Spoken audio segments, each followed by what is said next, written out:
Well, hello there. How you doing today?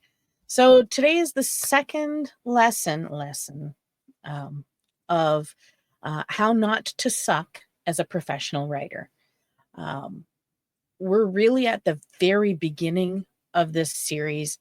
I say lesson with air quotes because I reiterate, I am not an expert. I just happen to have been doing this for a while, and so I have some good ideas of how to get things done. My way may not be the best way for you, but it is certainly a place for you to begin and to get your feet under you, as it were. And if it is the first book or two that you are putting together and trying to do all of the various pieces all by yourself, you may find that it is much easier uh, to follow along and do the things that I suggest. And then later, when you have your feet under you and you know what you're doing, you can make some changes. So today's lesson is called Preparing to Write. And this is a ridiculously important aspect of writing that I think way too many people ignore.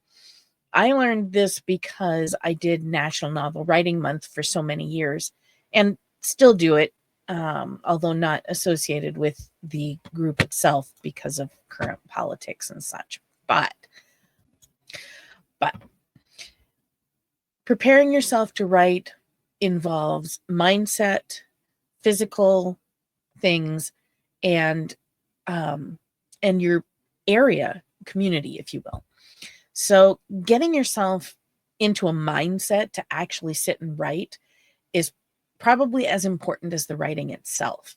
Um, a lot of people will say, why do I not have why can't I finish my book? Or why is, how come I get hit with writer's block so often? And I will say this here and I'll say it other places. That's because you're not treating this as a job.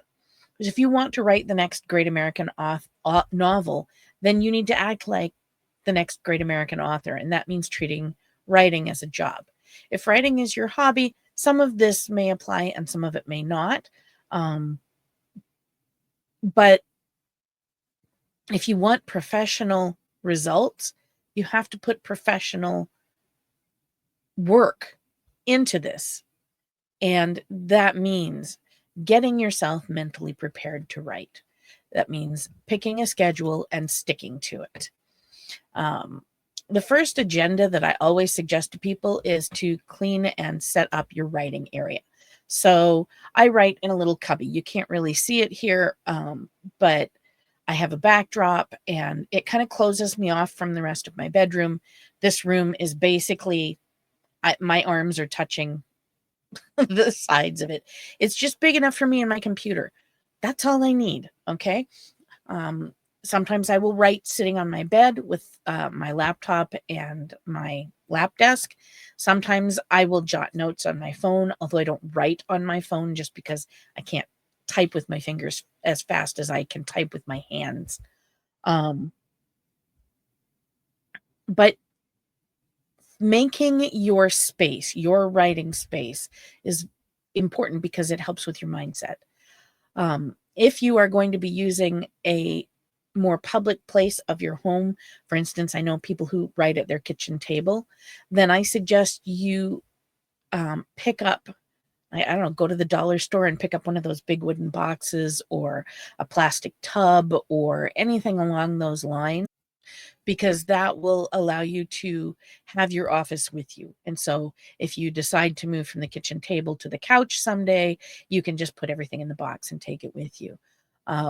But everything you need should be there or in your writing space. So here at my desk, I have coffee cup, which is necessary. I have my recording equipment. I have a glass of water. I have my phone and chargers here. I have my pens and pencils.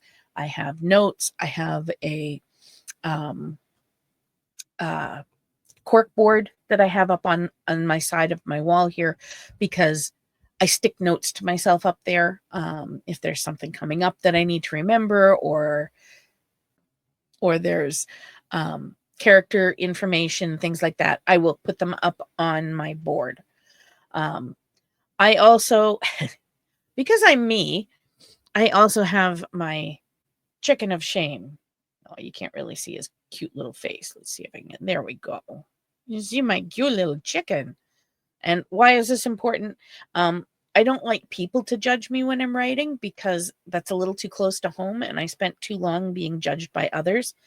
My chicken sits at the base of my monitor, and he looks at me, and I can hear the little judgmental voice in my head. He gives it a physical thing that looks at me, and that helps with setting myself up.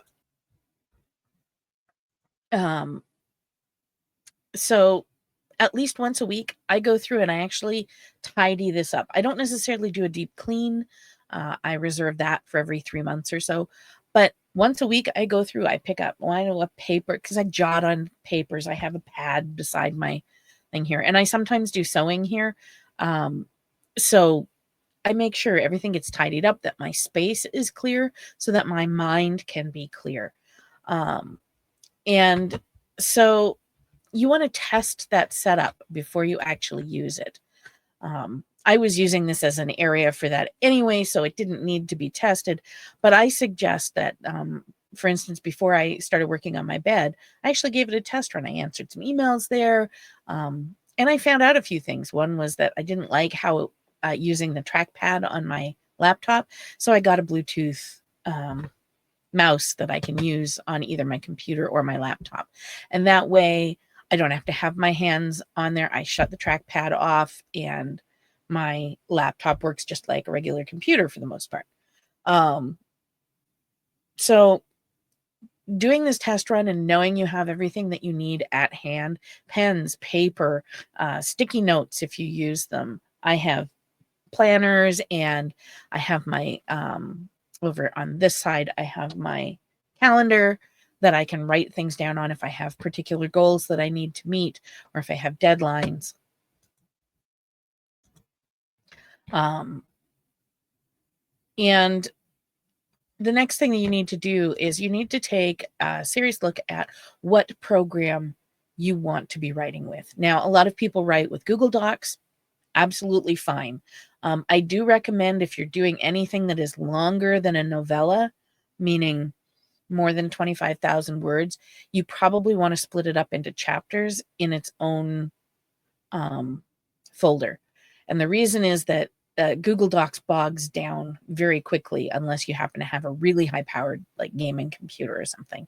And even then it can get very boggy. If you have it separated into chapters, it's easier to rearrange things. I use a program called Reedsy, which is an online editor that I can access anywhere, even from my phone, which is awesome. Um, it has note-taking features. It has, if you're the type of person who uses the Save the Cat beats, writing beats and stuff, that all is sort of incorporated into the program. So that's kind of nice. You can, of course, use Word. And of course, there's a ton of pay programs like Scrivener, Hemingway Editor, and Noveler that you can also use. There's countless ones out there. If you're not sure which ones will work best for you, most of them offer a few days of trial. So I suggest go and try them all out and do a little bit of writing, nothing serious, see how they feel. That's how I ended up with Reedsy. I started out in Noveler when I got it as a free edition for winning National Novel Writing Month one year. And then they went to pay, and I kind of looked at it and decided that I did not get enough out of it personally to warrant paying money for it. And so I switched to Reedsy because a friend of mine suggested it. And I would never go back. If Reedsy decided to go to a pay, I would have to seriously consider paying for it. It has so many things. Reedsy has something that none of the other platforms have that I'm aware of anyway, and that is that they have other professionals that you can call on when the time comes. So when you get to a point where you're looking for an editor or a cover designer, they're all there. And that makes it kind of handy and nice. Just a notation though, when you are writing on a program like that, it's handy because you can get at it from any computer. But if power goes out, you don't have access to it. So every day I try to remember. I'm not so great with it, but download it to my actual computer so I have a physical copy that I can access even if internet is out. Um, always have multiple backups. Always have multiple backups. That's actually something I liked about Noveler. Um, it's the only thing I really miss because they had an auto backup feature and I could tell it where to go to. And I had it set to my Google Docs, which worked for me. The next thing I would suggest that you do is set yourself up with some rules. Now, these are not hard and fast rules. It doesn't mean that you can't break them ever. These are things that are meant to help you prepare yourself for writing. So, what you want to do is look at the kind of rules that are going to be useful for you. So, I do not engage in social media while I'm writing. And that means that I can't have Facebook or TikTok or Instagram or even Pinterest open while I'm writing. Okay. I don't have them open on my phone. I definitely don't have them open on my computer because the temptation is very strong to go and peek.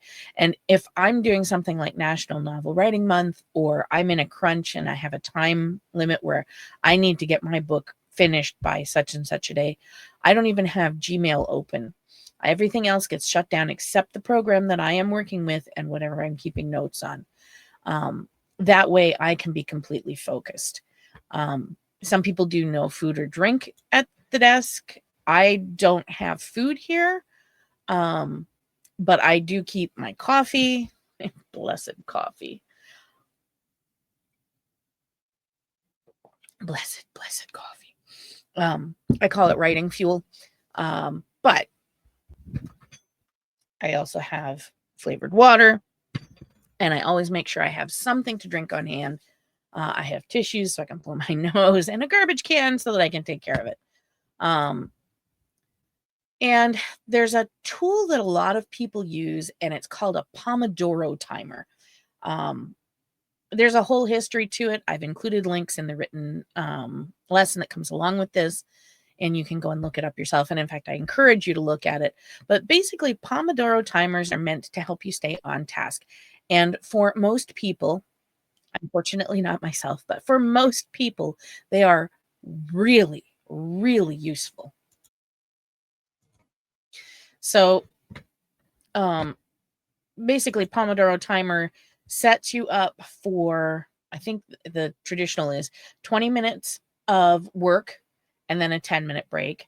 And you do 3 of those and then you take a half-hour break. And the idea is that it forces you to get up and move, which helps keep your brain working. It helps keep your body from seizing up.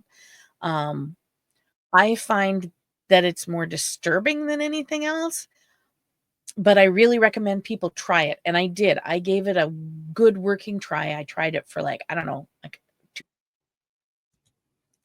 um, so please do give it a try, um, and when you are making your rules for your writing, keep them realistic, okay? If you sit down and you write that you're gonna write 6 hours a day, every day, you're gonna set yourself up for failure.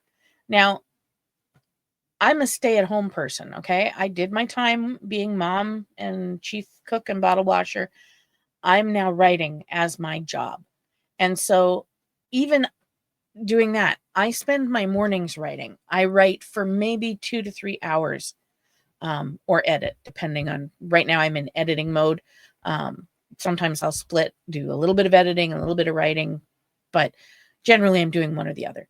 But that's my morning. I get on up, I have some coffee, I check my social media, I close all my social media down, and then I sit to do my work.